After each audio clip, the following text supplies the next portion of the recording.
Hi kids, welcome to Let's Crack CBSE 9th and 10th. This is Rashmi Singh, your teacher. RSYT is my code and here is a brief introduction about myself. मेरे बारे में बहुत ही छोटा सा introduction जो है वो आपको यहाँ पे मिल सकता है. I'm so sorry, I have done BTech in Electrical Engineering and then I have got 8 years of teaching experience and I have been mentoring students for CBSE and ICSC boards like for 8 years as of now. अगर मेरे बारे में और भी कुछ जानना है तो तुमको अनअकैडमी लर्निंग ऐप डाउनलोड करना पड़ेगा और ये वाला जो लिंक है इसको फॉलो करना पड़ेगा. ये मेरा प्रोफाइल लिंक है. नाउ किड्स, अनअकैडमी पे मेरा एक नया कोर्स लॉन्च हो रहा है ऑन 7 सितंबर which is wizards course of 10th CBSE 2021 history. ठीक है, तो इस कोर्स के अंदर आपको हिस्ट्री के जो भी हमारे चैप्टर्स हैं उसका डिटेल डिस्कशन मिलेगा. टॉपिक वाइज क्वेश्चंस मिलेंगे, प्रीवियस ईयर क्वेश्चन का प्रैक्टिस सेशन होगा, पिक्चर बेस्ड क्वेश्चन होंगे and then we are going to have doubt clearing session. Actually on plus platform after every third lecture you get a doubt clearing session. Yes, that's amazing. And at last we are going to have a polling session. So we are going to cover each and every part of history in this particular plus course. So what you need to do kids, अगर आपको ये plus course join करना है तो आपको CBSE class 10 जो है वो Unacademy Learning app पर subscribe करना पड़ेगा. Okay, and it's a paid subscription. Once you pay you get amazing features, you get daily live classes, you get live test. पूरा सिलेबस स्ट्रक्चर्ड वे में cover होता है as I have showed you just now कि जो course है उसका format कैसा रहेगा एंड सारे पुराने कोर्सेज का भी आपको एक्सेस मिल जाएगा if you will take the subscription. Okay, now live classes are taken by the top educators of India, so you can learn from the best teachers of India over here and the syllabus gets covered for all the subjects. So in one subscription you can access the courses of all the subjects: math, science, social science, English, Hindi, French language, Sanskrit, physical education, whatever is there, सारा का सारा आप cover कर सकते हो. आपको Unacademy learning app download करना है, CBSE क्लास 10 सेलेक्ट करना है and then you need to click on get subscription, and once you click on get subscription you have these many options to choose from. You can go for a 3-year subscription, 2-year or 1-year subscription. Don't forget to use the code RSYT because there you will be getting a 10% discount. Like 3-year का cost 32,000 है, but if you use the RSYT code it is like a coupon code, तो आपको 10% discount मिलेगा. 28,800 rupees it will cost you and per month cost will be just 800 rupees. Per day cost will be 25 rupees per day. यार इतना सस्ता. आप क्या कर सकते हो, आप डेबिट कार्ड, EMI, UPI इन सारे मोड्स के थ्रू भी पेमेंट कर सकते हो. So today we are going to discuss geography maps. Okay, तो kids I have told you कि ये हमारा स्पेशल टेस्ट सीरीज चल रहा है. यहाँ पर एवरी डे जो भी इम्पोर्टेंट टॉपिक होगा उसका डिस्कशन होगा. सो आई थॉट कि यार सबसे पहले सबसे लास्ट से स्टार्ट किया जाए. क्वेश्चन पेपर में सबसे एंड में क्या आता है, ज्योग्राफी का मैप्स. और ज्योग्राफी के मैप्स को करने के लिए इट्स नॉट नेसेसरी कि आपको सारा का सारा चैप्टर पढ़ना पड़े. ठीक है, तो एक बार सीक्वेंस बता देती हूँ because it is the first class. हम यूट्यूब के ऊपर पूरा का पूरा टॉपिक डिस्कस करेंगे. Then I will be sending you 1 DPP daily practice paper based on this discussion only on our Telegram channel. Telegram channel क्या है, @quest 10th CBSE, Q capital and CBSE में CBSE capital. Okay, तो @quest 10th CBSE जो Telegram channel है वो आपको follow करना है. वहाँ पे आपको मिलेगा डेली प्रैक्टिस पेपर एंड जो सोल्यूशन है डेली प्रैक्टिस पेपर का वो कहाँ पे डिस्कस करूँगी मैं डिस्कस करूँगी हमारे अनअकैडमी लर्निंग ऐप के ऊपर जो फ्री वाली मेरी स्पेशल क्लासेस हो. ठीक है बच्चों, क्लियर है? तो हम अपना डिस्कशन जो है वो स्टार्ट करते हैं. So before I start, I will tell you a quick fun fact about the maps. पता है मैप्स बहुत इंटरेस्टिंग होते हैं और मैप्स ने बहुत तरक्की कर ली है यार. टोलेमी जब मैप्स बना रहा था तो आई थिंक सबसे पहले उसने क्ले टैबलेट के ऊपर मेसोपोटामिया सिविलाइजेशन का मैप बनाया था. और मैप जो है वो स्टार्टिंग में सिर्फ और सिर्फ अपनी टेरिटरी को एकदम सेंटर ऑफ द अर्थ ऐसा बताने के लिए जो एम्पायर्स थे, जो एम्परर्स थे, अपना मैप बनवाते थे. ठीक है, now we have come up with the most advanced version of maps which is Google Maps, right? जिसको कई सारे लोगों को यूज़ करना आता है. मेरे जैसे जो कंफ्यूज लोग रहते हैं वो लेफ़्ट को राइट, राइट को लेफ़्ट कर देते हैं. ओके, तो मैप्स ने बड़ी तरक्की कर ली है. मैप्स ने क्ले टैबलेट से अब तो बिल्कुल डिजिटल मैप हो चुका है. ठीक है, लेकिन इसके बारे में एक फ़न फैक्ट पता है क्या है, जो हमारे मैप मेकर्स होते हैं ना, जिसको हम लोग क्या बोलते हैं, कार्टोग्राफर, जो कार्टोग्राफर्स होते हैं वो लोग क्या करते हैं, मैप के अंदर कुछ पेपर टाउन्स डाल देते हैं या कुछ फेक टाउन्स का नाम डाल देते हैं, सो दैट उनके मैप को कोई ड्यूप्लीकेट ना कर ले, और अगर किसी ने ड्यूप्लीकेट किया है मैप को तो वो फेक टाउन उस मैप में दिखेगा, so they can get to know कि ओके ये तो मेरी नकल की है, नकल के लिए भी अकल चाहिए। Okay, so this is the fun fact. Paper towns phantom settlements या बनीज कहते हैं हम इसको, and it looks like this. Okay, so kids, let us start with the first map which is of nationalism in India।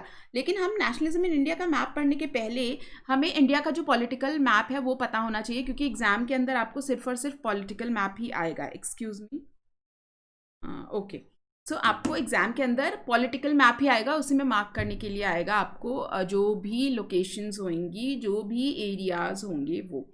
तो political map क्या होता है, actually we have 3 types of map, one is political, one is physical and one is thematic map. Political map वो होती हैं जिसमें हर state की बाउंड्रीज, जो पॉलिटिकल बाउंड्री है डिसाइडेड की गई हैं, वो डिमार्केटेड होती हैं। यहाँ पर आपको पॉलिटिकल मैप दिख रहा है।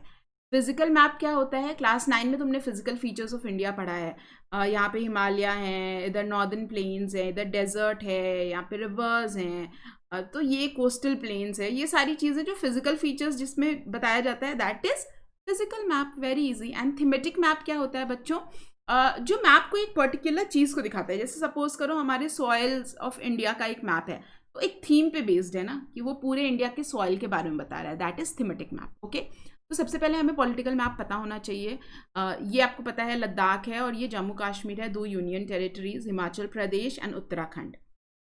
नेपाल के जस्ट लेफ्ट हैंड साइड पे क्या है, Uttarakhand and Himachal Pradesh, and then we have Punjab, Haryana, Rajasthan, Gujarat. ये इसी सीक्वेंस में आप याद रखो, ठीक है। पंजाब, हरियाणा, राजस्थान, गुजरात, ये हमारे सारे नॉर्थ वेस्टर्न एंड बिल्कुल वेस्टर्न जो हमारे स्टेट्स हैं वो हैं, पंजाब, हरियाणा, राजस्थान, गुजरात। नई दिल्ली जो है वो तो वैसे ही मैप में अलग से दिख जाती है। Then we have Uttar Pradesh, Madhya Pradesh, okay, Bihar, Jharkhand, West Bengal. I think ये यहाँ तक का मैप तो बहुत ईजी है याद रखना, ठीक है। लद्दाख, जम्मू कश्मीर, हिमाचल प्रदेश, उत्तराखंड, पंजाब, हरियाणा, राजस्थान, गुजरात, उत्तर प्रदेश, मध्य प्रदेश, बिहार, झारखंड, वेस्ट बंगाल, ठीक है।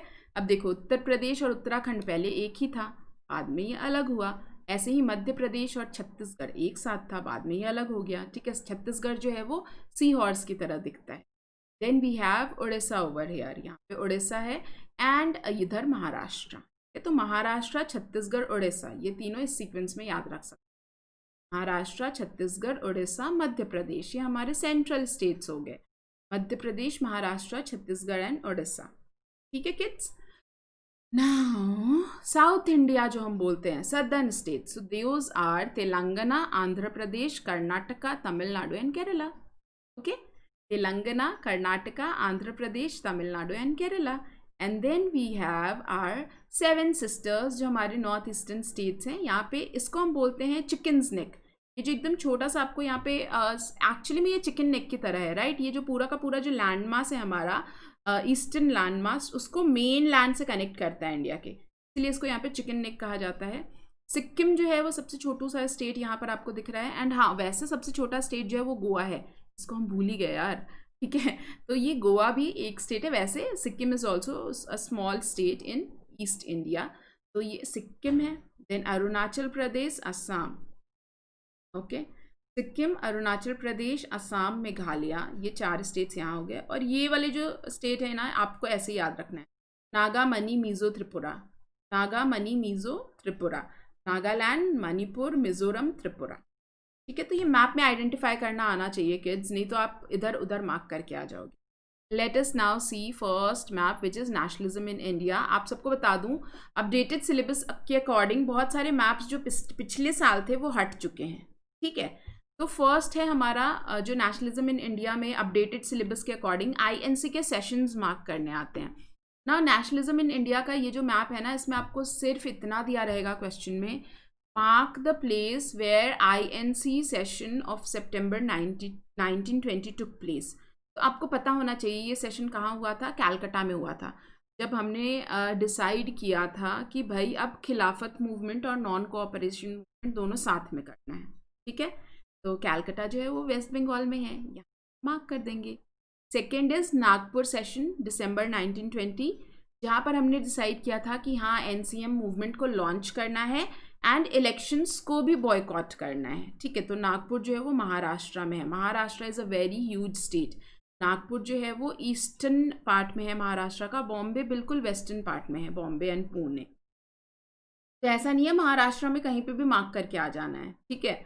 यहाँ पे नागपुर है, यहाँ मार्क करना है आपको। और लास्ट सेशन है मद्रास 1927 का, जिसमें डिसाइड किया गया था नेहरू रिपोर्ट के बारे में एंड साइमन कमीशन के बारे में। तो वो रिपोर्ट जो है वो यहाँ पे डिसाइड की गई थी। मद्रास इज इन तमिलनाडु, जिसका अब नया नाम है चेन्नई। ओके, चेन्नई एक्सप्रेस सबने देखी होगी। So these are all for nationalism in India. Now point to pay attention is that मैं आपको कुछ एक्स्ट्रा इन्फॉर्मेशन भी बता रही हूँ इस इम्पॉर्टेंट डिस्कशन के दौरान। डीपीपी के अंदर इस पे भी क्वेश्चन आ सकते हैं। ओके, नाउ नेक्स्ट इज जितने भी हमारे सेंटर्स थे इंडियन नेशनल मूवमेंट के वो मार्क करने होते हैं। तो फर्स्ट है चंपारण बिहार, बहुत इंपॉर्टेंट है क्योंकि गांधी जी का पॉलिटिकल करियर इंडिया के अंदर इसी से स्टार्ट होता है। मूवमेंट ऑफ इंडिगो प्लांटर्स, आपको एग्जाम में ये दिया रहेगा, movement of indigo planters, and you yourself have to identify that it is Champaran and it is located in Bihar. तो यहाँ पर आप देख सकते हो ये हमारा बिहार स्टेट है, यहाँ पे चंपारण है, ठीक है। Next is Kheda. खेड़ा में पेजेंट सत्याग्रह हुआ था विच इज़ इन गुजरात। गुजरात में बहुत सारे इंपॉर्टेंट पॉइंट्स हैं। यहाँ पे खेड़ा है गुजरात का पेजेंट सत्याग्रह। देन वर्कर सत्याग्रह इन अहमदाबाद। बरदोली सत्याग्रह जो कि सरदार वल्लभ भाई पटेल जी ने लीड किया था, दो ये सिलेबस से हट गया है। देन दांडी गुजरात, जहाँ पे सॉल्ट मार्च जो है वो एंड हुआ था, स्टार्ट हुआ था साबरमती आश्रम से, एंड हुआ था दांडी से, ठीक है। तो ये सारे पॉइंट्स हैं, ये भी आते हैं मार्क करने।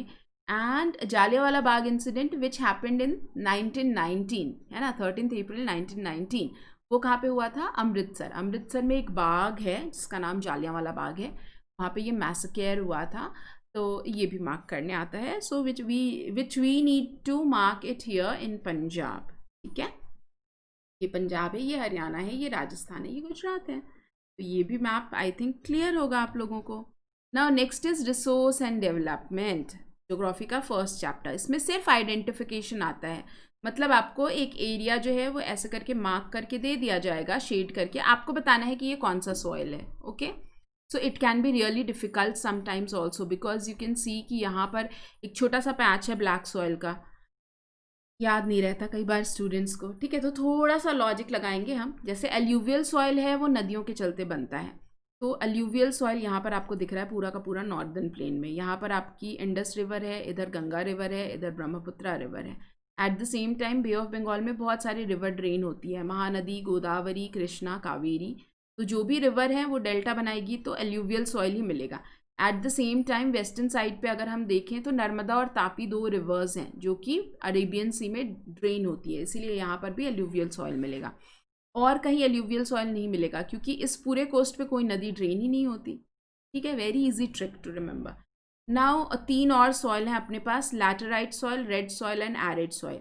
लैटेराइट सॉइल वहीं मिलेगा जहाँ पे बहुत हैवी रेनफॉल होती है, ठीक है। रेड सॉइल वहाँ मिलेगा जहाँ पे मॉडरेट रेनफॉल होती है। एरिड सॉइल वहाँ मिलेगा जहाँ पे कोई रेनफॉल नहीं होता, नो रेनफॉल एट ऑल, ठीक है। तो सबसे ईजी एरिड सॉइल राजस्थान में, भाई रेगिस्तान है, बारिश नहीं होगी, यहीं पे मिले। लेटेराइट सॉइल वहाँ मिलेगा जहाँ पे बहुत बारिश होती है। सो यू नो ये वेस्टर्न घाट्स है, यहाँ से बादल टकराते हैं मानसून वाले और खूब बारिश करते हैं, इसलिए यहाँ पर आपको मिलता है लैटेराइट सॉइल। ये जो जोन है अपना मेघालय वाला एंड मौसिनरम, तो दुनिया में सबसे ज़्यादा बारिश होती है, तो यहाँ पर भी लैटेराइट सॉइल मिलेगा। यहाँ पर काल बैसाखी वाली बारिश हर साल आती है।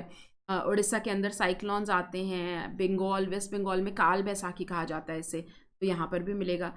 यहाँ पे अपने पास अरावली हिल्स है, अरावली हिल्स के जस्ट इस साइड पे, इसके लीवर्ड साइड पे बहुत ज़्यादा बारिश होती है। जैसे कि कोटा को मैं बिलोंग करती हूँ, वहाँ पे भी काफ़ी बारिश होती है, ठीक है। तो ये भी क्या है आपका लैटेराइट सॉइल वाला एरिया। नाउ मॉडरेट रेनफॉल वाले एरियाज़ में आपको रेड सॉइल मिलेगा, यहाँ बहुत बारिश होती है, यहाँ पे थोड़ी कम बारिश होती है, तो रेड सॉइल यहाँ मिल गया आपको। सिमिलरली ये सारे एरियाज़ में जहाँ जहाँ पे चावल की खेती भी होती है वो सारी जगह पे आपको रेड सॉइल मिल जाएगा बच्चों। Now the next one is black soil. तो तुमने क्लास 9 में पढ़ा होगा डक्कन ट्रैप। डक्कन ट्रैप क्या है? पूरा डक्कन प्लेट्यू वाला एरिया जहाँ पे ब्लैक सॉइल मिलता है। एक्चुअली में ब्लैक सॉइल वहीं पे मिलेगा जहाँ पे वोल्केनिक इरप्शंस हो करके प्लेट्यूज बने हों, ठीक है। तो यहाँ पर भी आप देखो, ये पूरा अपना डक्कन प्लेट्यू जो है वो ऑब्वियसली प्लेट्यूज वोल्केनिक इरप्शन के थ्रू फॉर्म होता है। यहाँ पूरा आपको ब्लैक सॉइल का पॉकेट मिलेगा और गुजरात में मिलेगा जहाँ पे कॉटन की खेती की जाती है, ठीक है। And finally the most easy is basically ये वाला अपना फॉरेस्ट सॉइल, जो कि पूरे पहाड़ी इलाकों में आपको देखने को मिलेगा। I think major soil types is very clear with concepts, है ना। आगे बढ़ते हैं भाई। वाटर रिसोर्सेज बच्चों, ये जो मैप है ना बहुत इंपॉर्टेंट है, क्योंकि ये चैप्टर तो नहीं आने वाला आपके एग्जाम में, सिर्फ मैप ही आने वाले हैं, ओके। तो मैप में भी ये सारे इंपॉर्टेंट मैप्स जो हैं वो आपके सिलेबस के अंदर दिए हुए हैं। पहले इससे भी ज़्यादा डैम्स थे, लेकिन अभी इसको कम कर दिया गया है। Probably you people are the luckiest that इतना सारा सिलेबस रिड्यूस हो गया, राइट। तो सलल डैम जो है वो कहाँ पे है? वो चेनाब रिवर पे है, जम्मू एंड कश्मीर में, यहाँ मैंने दिखाया है। Then we have Bhakra Nangal dam which is on the Sutlej river and on the borders of Punjab and Himachal Pradesh, ठीक है। तो पंजाब और हिमाचल प्रदेश का जो बॉर्डर है वहाँ पर आपको सतलज रिवर पे भाखड़ा नंगल डैम मिलेगा। टिहरी डैम जो है वो उत्तराखंड, मैंने बोला नेपाल के जस्ट लेफ्ट हैंड साइड पर आपको उत्तराखंड स्टेट मिलेगा। तो टिहरी डैम यहाँ पर है on Bhagirathi river. Then we have Rana Pratap Sagar dam on in Rajasthan. Rana Pratap Sagar Maharana Pratap ji के नाम पे रखा हुआ है, जो कि एक्चुअली में हमारे राजस्थान के थे। और ये डैम जो है ये चंबल रिवर पे है बच्चों। सरदार सरोवर डैम किसके नाम पर रखा गया है? सरदार वल्लभ भाई पटेल। स्टैचू ऑफ यूनिटी कहाँ पे है? गुजरात में है, राइट। तो सरदार सरोवर डैम भी गुजरात में ही है और नर्मदा रिवर पे बनाया गया है। Then we have Hirakud dam which is on the Mahanadi river. ये पूरी की पूरी महानदी रिवर है। पॉलिटिकल मैप में यहाँ मत मार्क करके आ जाना, ये डेल्टा है, यहाँ पे चिल्का लेक है, ठीक है। काफ़ी ऊपर जहाँ से ये ओरिजिनेट होती है, in the midway somewhere you will find Hirakud dam. Then we have Naga arjuna Sagar dam. आप ऐसे ही याद रख सकते हो, नागा अर्जुन जो है वो क्या है बच्चों? एक तरीके से साउथ इंडियन नाम लग रहा है, ठीक है। और Naga arjuna, Arjun is very much related with Krishna, right. Krishna जो है वो, अर्जुन और कृष्णा बेस्ट फ्रेंड्स थे। तो ये कृष्णा रिवर पे है, तेलंगाना रिवर में, तेलंगाना स्टेट में फ्लो करती है, ठीक है। Naga arjuna Sagar dam, Krishna river, Telangana. Tungabhadra dam, Pampa Sagar भी जिसको बोलते हैं, ये तुंगभद्रा रिवर पे है एंड कर्नाटका स्टेट में, ठीक है। तो ये भी क्लियर हो गया, ये वाटर बहुत इंपॉर्टेंट है मैप्स।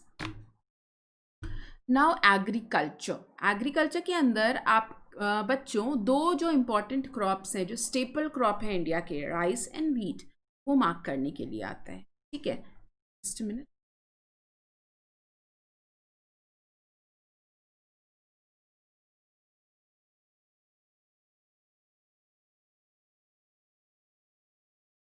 ओके, तो एग्रीकल्चर जो है बच्चों, उसमें दो स्टेपल क्रॉप है हमारे पास, राइस एंड व्हीट।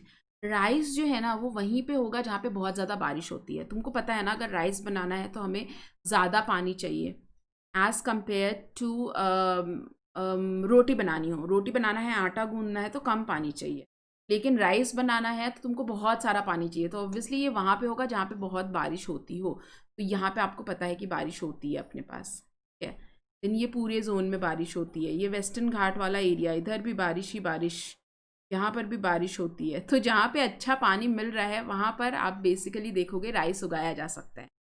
वीट का केस अलग है भाई, ठीक है। वीट को ब्राइट सनशाइन चाहिए, जहाँ पे अच्छी खासी धूप मिलती होगी ना और बहुत मॉइस्चर भी थोड़ा कम होगा। तो ऑब्वियसली समुद्री इलाके में तो वीट नहीं ग्रो कर सकती। वीट को चाहिए होता है bright sunshine, okay, and Frost free days चाहिए होते हैं इसको। फ्रॉस्ट मतलब मॉइस्चर नहीं होना चाहिए, ओस नहीं जमनी चाहिए। समुद्री इलाकों में तो डेफिनेटली ओस होगा ना बच्चों, तो इधर कहीं पे भी वीट नहीं ग्रो हो सकता। जो वीट ग्रो होता है वो हमारा इन्हीं स्टेट्स में, जम्मू कश्मीर में थोड़ा बहुत, देन हिमाचल प्रदेश, पंजाब, हरियाणा, राजस्थान का थोड़ा सा पार्ट, उत्तराखंड, पूरे यूपी में, पूरे के पूरे यूपी में वीट ग्रो किया जाता है। बिहार का आधा जोन, मध्य प्रदेश, राजस्थान के इन इलाकों में और महाराष्ट्र, इन सब जगहों पर आपको वीट ग्रो करता हुआ दिखेगा। वैसे भी पंजाब में बोला जाता है यार, मक्के दी रोटी सरसों दा साग, पेट में गई तभी तो हुई बात, ठीक है। तो मक्के दी रोटी, रोटी यहीं पे बनती है ना, जहाँ पे जो चीज़ लोकली ग्रो होगा वही लोग खाएंगे। साउथ में लोग चावल ज़्यादा खाते हैं, क्यों? क्योंकि वहाँ पे लोकली वही ग्रो होती है। On the other hand, on the northern side you will say कि सी कि वहाँ पे मोस्टली लोग रोटी खाते हैं, क्योंकि वहाँ पे व्हीट ग्रो होता है। ठीक है। नाउ एग्रीकल्चर, एग्रीकल्चर के अंदर ही ये भी मैप्स हैं जो कि बहुत इंपॉर्टेंट है एंड डेफिनेटली 100% श्योर है कि आएगा ही आएगा। ठीक है। तो हाईएस्ट प्रोड्यूसर स्टेट कौन सा है, वो आता है। शुगर केन का हाईएस्ट या मेजर प्रोड्यूसर स्टेट कौन सा है बेटा, तो वो उत्तर प्रदेश है। आपको उत्तर प्रदेश मार्क करना है। आपके एग्जाम में क्वेश्चन सिर्फ इतना सा पूछा जाएगा, which is the highest sugar cane producing state, and you will have to mark it Uttar Pradesh. Similarly tea जो है, चाय कहाँ पे सबसे ज़्यादा उगती है, तो ये असम में। आपको ये पूरा का पूरा जो स्टेट है ना, उसको रीजन को ऐसे शेड कर देना, and don't forget to mark it over here also. अगर आपने यहाँ पे मार्किंग नहीं किया ना तो नंबर कट जाते हैं एग्जाम में। ओके। देन कॉफ़ी जो है वो कहाँ पे सबसे ज़्यादा होती है, कॉफ़ी होती है सबसे ज़्यादा कर्नाटका में। आप सबने पढ़ा होगा बाबा बुदान हिल्स, है ना। तो कर्नाटका के अंदर ये जो पॉकेट मिल रहा है आपको, बिल्कुल सेंटर ऑफ द कर्नाटका में, यहाँ पे सबसे ज़्यादा कॉफ़ी जो है, सॉरी यहाँ पर सबसे ज़्यादा बिल्कुल साउथ ऑफ कर्नाटका, यहाँ पे सबसे ज़्यादा कॉफ़ी ग्रो की जाती है। ठीक है, बिल्कुल साउथ ऑफ कर्नाटका में। और यहाँ पर ना एक बारिश भी होती है, प्री मानसून शावर्स, जिसको बोलते हैं कॉफ़ी ब्लॉसम। क्यों कॉफ़ी ब्लॉसम? क्योंकि ये कॉफ़ी को ग्रो करने में हेल्प करती है। ठीक है। तो ये जो पूरा जोन है, यहाँ पे कॉफ़ी आपकी सबसे ज़्यादा ग्रो होती है। Then we have rubber. Rubber के लिए बहुत ज़्यादा पानी चाहिए बच्चों, बहुत ज़्यादा पानी। और रबर जो है वो सिर्फ और सिर्फ केरला में सबसे ज़्यादा आप देखोगे ग्रो करती है। एंड तमिलनाडु में एक फैक्ट्री है, एमआरएफ टायर्स की फैक्ट्री है, मद्रास रबर फैक्ट्री जिसको कहा जाता है। तो मद्रास रबर फैक्ट्री के अंदर बच्चों केरला से ही जाता था रबर और टायर बनता था। तो इसलिए केरला आपको याद रहना चाहिए कि वहाँ पे रबर सबसे ज़्यादा होता है। देन कॉटन जो है ऑब्वियसली वो तो गुजरात और महाराष्ट्र दोनों जगह ही होता है, लेकिन मैक्सिमम अभी जो कॉटन ग्रो कर रहा है वो आपको मार्क करना है महाराष्ट्र के अंदर। ठीक है। ये हर बार सीबीएसई का डेटा भी थोड़ा बहुत चेंज हो जाता है। अभी वाली बुक के अंदर आपका महाराष्ट्र दिया हुआ है, तो आपको वही मार्क करना है। Okay. And jute, everyone knows, jute जो है वो सिर्फ और सिर्फ West Bengal is the highest producing state. Okay. तो वेस्ट बंगाल मार्क करोगे जब जूट आएगा। Mineral and energy resources, again one particular chapter जो कि एग्जाम में तो नहीं है, लेकिन मैप डेफिनेटली पूछेगा सीबीएसई आपसे। ठीक है। तो इसमें काफ़ी ज़्यादा सिलेबस कम कर दिया गया है, और पहले दुनिया भर के इसमें मैप पूछे जाते थे, बट अब सिर्फ थर्मल पावर प्लांट के अंदर आपको 3 ही मैप पूछा जाएगा। Namrup which is in Assam, located over here, Singrauli which is in Madhya Pradesh, located over here, and Ramagundam Telangana which is located over here. ठीक है। तो ये बहुत इजी है और ये बिल्कुल definitely learn by heart. Okay, याद करके जाओ ये, क्योंकि आएगा एग्जाम के अंदर। सो नामरूप, सिंगरौली एंड रामागुंडम। ओके, तो ये 3 हो गए हमारे थर्मल पावर प्लांट, याद रखना है बच्चों ये हमें। Next is nuclear power plant. Nuclear power plant भी सिर्फ ये 4 ही आएंगे, और इनके साथ ना इनको याद रखने का ट्रिक है, ये सी के फॉर्म में है ना, सी के फॉर्म में। सो सबसे पहला नरोरा प्लांट जो है it is in Uttar Pradesh. Then we have Kakrapara या काकरापार, कुछ भी बोलते हैं इसको, नाम दोनों ही है, ये गुजरात में है। तारापुर महाराष्ट्र में है। तारापुर महाराष्ट्र में एक टाटा का भी बहुत बड़ा प्लांट है। ओके। एंड ये न्यूक्लियर पावर प्लांट जो है ये भी जब एमर्ज हो रहा था, बिल्कुल बन ही रहा था, then once I have applied also into this, but obviously nuclear power plant है, many a times parent won't allow. Okay, तो मैं नहीं जा पाई यहाँ पे। एंड देन कलपक्कम जो है, Kalpakkam power plant it is in Tamil Nadu kids, Tamil Nadu में है ये। ओके, तो ये 4 जो अपने न्यूक्लियर पावर प्लांट है ये भी इंपॉर्टेंट है। आपको सिर्फ मैप ही करना है इस पर्टिकुलर चैप्टर के अंदर, और कुछ नहीं करना। ठीक है। मैन्युफैक्चरिंग इंडस्ट्रीज के अंदर आपके कॉटन टेक्सटाइल पूछे जाएंगे। Then you will be asked iron and steel industries and STP software technology park, जिसमें से सॉफ्टवेयर टेक्नोलॉजी पार्क्स जो हैं वो आजकल बहुत ज़्यादा पूछा जा रहा है, बट ऑब्वियसली हम इसको भी इग्नोर नहीं कर सकते because cotton textile is the बिल्कुल primitive textile industry which basically got build up in India. उसमें भी हिस्टोरिकली देखें तो कानपुर का जो हमारा कॉटन मिल है वो काफ़ी ज़्यादा हिस्टोरिकल इम्पोर्टेंस का है, इसलिए ये कानपुर याद रखना। कानपुर कॉटन मिल जो है वो उत्तर प्रदेश के अंदर है। Then we have Indore cotton mill, Surat, Mumbai and Coimbatore. Okay, तो कोयम्बटूर इज़ इन तमिलनाडु, तमिलनाडु में मार्क करना है, केरला में मार्क करके मत आ जाना। ओके, तो ये हमारे पांचों कॉटन की industries, Mumbai, Indore, Surat, Kanpur and Coimbatore. Next is iron and steel industries. Iron and steel industries भी बहुत इंपॉर्टेंट है because it is one of the basic and key industries of India. Iron and steel industry जो बहुत सारे इंडस्ट्री को raw material provide करती है। तो बच्चों ये देखो यहाँ पर जो है ना, दुर्गापुर, बोकारो एंड जमशेदपुर, ये याद करना बहुत ईजी है। Durgapur is like the centre of West Bengal. Okay, वहाँ पर सबसे पुराना steel, iron and steel plant आपको देखने को मिलता है। Bokaro and Jamshedpur both are in Jharkhand. Then we have Bhilai plant in Chhattisgarh. Chhattisgarh जो सी हॉर्स के जैसा हमारा स्टेट है, उसके बिल्कुल centre, heart of the Chhattisgarh is Bhilai. Then we have Karnataka. Karnataka में विजयनगर में है हमारे पास iron and steel industry. And Salem जो है वो तमिलनाडु में है। आपने संजीव कपूर जो शेफ़ है, उनका एक ऐड आता है, हल्दी हो तो सेलम की, है ना, सेलम की हल्दी सबसे अच्छी होती है। तो सेलम जो है वो कहाँ है, तमिलनाडु में है। एंड ये भी आपको याद होगा, पावर शेयरिंग चैप्टर में भी उन्होंने जो LTTE वाले थे वो डिमांड करे थे तमिल एलम की, एलम से सेलम याद रखो, ठीक है। सेलम जो है वो तमिलनाडु में मिलता है। Tamil Nadu iron and steel plant जो है वो सेलम में है। सेलम जो है वो तमिलनाडु में है, ठीक है। Okay, I am so sorry, I just I think बहुत ज़्यादा फंबल कर गई मैं। Okay, STP is software technology park. सबसे ज़्यादा अगर एग्ज़ाम के अंदर कोई पूछा जाता है मैन्युफैक्चरिंग इंडस्ट्रीज़ में मैप, तो दैट इज़ STP बहुत ज़्यादा पूछा जाता है, क्योंकि आपको पता है आजकल IT industries and software technology parks are very much into the buzz word. सबसे पहला नोएडा, दिल्ली में ही मार्क करना है आपको इसको। गांधीनगर जो है गुजरात में, वो मार्क करना है। मुंबई, पुणे महाराष्ट्र में। हैदराबाद इन तेलंगाना। बेंगलुरु इन कर्नाटका। चेन्नई इन तमिलनाडु एंड तिरुवनंतपुरम इन केरला। तो बच्चों इसके अलावा और कोई STP नहीं आएगा, आपको सिर्फ इतना ही STPs याद रखना है। इसके अलावा कोई भी एक्स्ट्रा मत लर्न करना, ठीक है, कंफ्यूज हो जाओगे। नोएडा, गांधीनगर, मुंबई, पुणे, हैदराबाद, बेंगलुरु, चेन्नई एंड तिरुवनंतपुरम। ओके, ये इतना ही याद रखना है हमें। Now life lines of national economy, I think ये तो मैंने इतनी बार रटवा दिया है अपने बच्चों को। इसमें सबसे पहले है कांडला पोर्ट। कांडला पोर्ट का एक और नाम है दीनदयाल पोर्ट, ठीक है। ये एक टाइडल पोर्ट है। टाइडल पोर्ट का मतलब है जब हाई टाइड्स और लो टाइड्स आती है तो वाटर का लेवल अप और डाउन होता है। तो हाई टाइड्स के टाइम पर इसमें शिप जो है वो छोड़े जाते हैं, ठीक है, सो दैट वो ईजिली सेल कर जाएं। कांडला पोर्ट क्यों बना था, क्योंकि जब पार्टीशन हुआ तो कराची पोर्ट जो है वो पाकिस्तान में चला गया, तो बहुत ज़्यादा बर्डन था ट्रेड का, उसके लिए नया पोर्ट बनाया गया, Kandla port. Next port is Mumbai port. Mumbai port जो है वो एक नेचुरल पोर्ट है, नेचुरल हार्बर है, वहाँ पर कुछ अलग से कंस्ट्रक्शन नहीं किया गया है, वैसे ही बहुत बड़ा कोस्ट है। तो मुंबई पोर्ट जो है वो भी बहुत इंपॉर्टेंट पोर्ट है। Then we have Marmagao port in Goa, जहाँ से मैक्सिमम आयरन और एक्सपोर्ट किया जाता है। Then we have new Mangalore port in Karnataka, जहाँ से आयरन और ही एक्सपोर्ट किया जाता है। So Marmagao and new Mangalore, these are the 2 ports जो कि आयरन और एक्सपोर्ट करने के लिए बना है। Then we have Kochi port in Kerala. Kochi port की खास बात यह है कि ये एक लगून पे बना हुआ है, ठीक है। लगून इज़ अ स्ट्रक्चर, सी के अंदर एक स्ट्रक्चर होता है, उस पे बना हुआ है।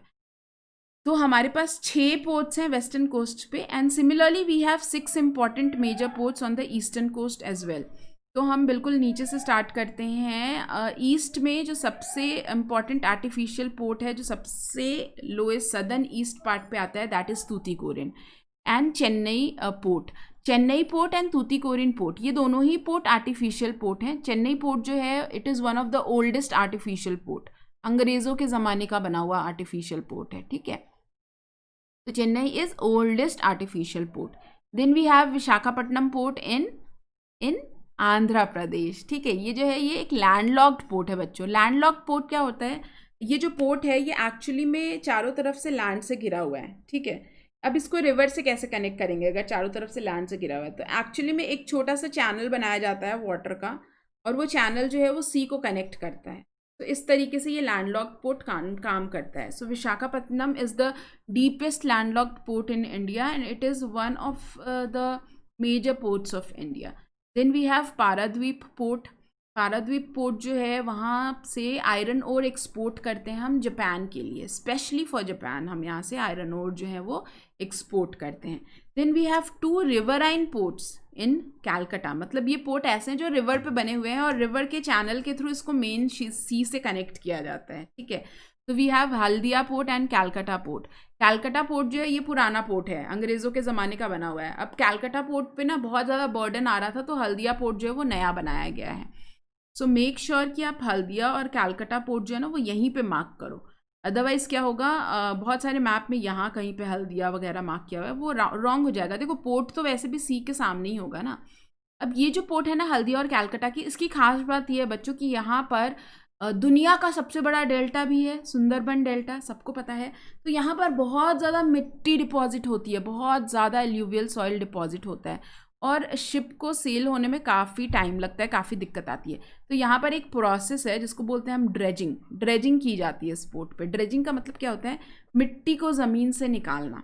उसके लिए क्या किया जाता है, जैसे एक शिप है, शिप के ऊपर ही एक पंप या फाउंटेन जैसा आपको दिखेगा, वो मिट्टी पानी के साथ मिट्टी को निकाल करके फाउंटेन के थ्रू बाहर ऐसे फेंकता जाता है। तो आप कहीं पे भी वीडियो देखोगे तो ईजिली समझ आ जाएगा। ड्रेजिंग टर्म याद रखो, जब भी ड्रेजिंग टर्म आएगा तो वो हल्दिया और कैलकाटा पोर्ट से ही आपको रिलेट करना पड़ेगा। ठीक है, तो these are all the sea ports. Now the last one is airports. ठीक है, एयरपोर्ट्स भी बहुत बार पूछे जाते हैं lifelines of national economy के अंदर। जैसे आपको सिर्फ एयरपोर्ट का नाम दे दिया जाएगा, आपको वो मार्क करना होगा। ठीक है, तो अमृतसर में है राजा सांसी एयरपोर्ट, जिसका अभी नाम चेंज हो गया है, श्री गुरु रामदास एयरपोर्ट ऐसा रख दिया गया है। तो कोई सा भी नाम आ सकता है, आपको दोनों ही याद रखना पड़ेगा।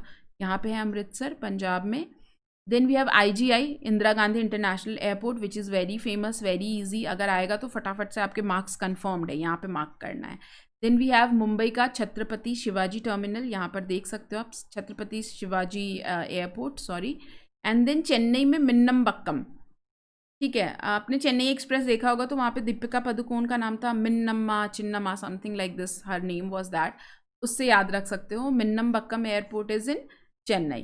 कैलकाटा में नेताजी सुभाष चंद्र बोस एयरपोर्ट, ऐसा कहा जाता है कि नेताजी सुभाष चंद्र बोस लास्ट टाइम वहीं पे दिखे थे, तो इसलिए ये Netaji Subhash Chandra Bose airport. And then we have Rajiv Gandhi airport in the Hyderabad, वो आपको यहाँ पे मार्क करना है। इतना सा ही है, इतना इजी है। अगर ये सारे के सारे मैप आपने कर लिए, आपके बिल्कुल 5 मार्क्स कंफर्म है, बहुत इजी है। एंड किड्स, अब जो इससे रिलेटेड DPP होगी, that I will be sharing you today itself after the lesson gets over. जैसे ही लेसन ख़त्म हो जाएगा मैं आपको DPP भेज दूंगी, and the very next day we are going to discuss the solution in the special classes. Okay, so I will share the link that as well on the Telegram link. आपको DPP कहाँ पे मिलेगी? इस Telegram link पे मिलेगी, quest 10th CBSE। आपको Telegram app download करना है गूगल प्ले स्टोर से, एंड आपको ये सर्च करना है @ and then you need to search this quest 10th CBSE। यहाँ पे ध्यान रखो कि Q कैपिटल है और CBSE ये सारे अल्फ़ाबेट कैपिटल हैं। एंड यहाँ पर आई will be giving you the DPP। Once you do the DPP, where the very next day in the morning only, like 7 PM पे आप ये लेक्चर देख रहे हो, तो आपको DPP जो है वो मिल जाएगी 8 या 9 बजे तक max. And then in the next day only, on the next day only in the morning, I am going to discuss it, okay, in the special classes. So see you all in the special class for the discussion and all the best. DPP अच्छे से solve करना। First DPP है, ये पूरी test series बहुत धमाल होने वाली है और आपको बहुत ज़्यादा फ़ायदा मिलने वाला है CBSE एग्ज़ाम्स के लिए, NTSC एग्ज़ाम्स के लिए। So see you all kids over there, and please, if you have liked this video, don't forget to give the thumbs up, subscribe to our channel please. Okay, we are targeting 10K subscribers this month, so I need your support. Please subscribe to our channel. Don't forget to hit the bell icon, and whenever you feel like taking the subscription, please use the code RSYT. You can even refer my code to your friends also for any course across Unacademy, आप कोई सा भी course खरीद रहे हो ना, तो आप RSYT कोड प्लीज़ रेफर कर दो. Thank you so much kids, bye bye. Hope to see you all in the special classes. Thank you so much.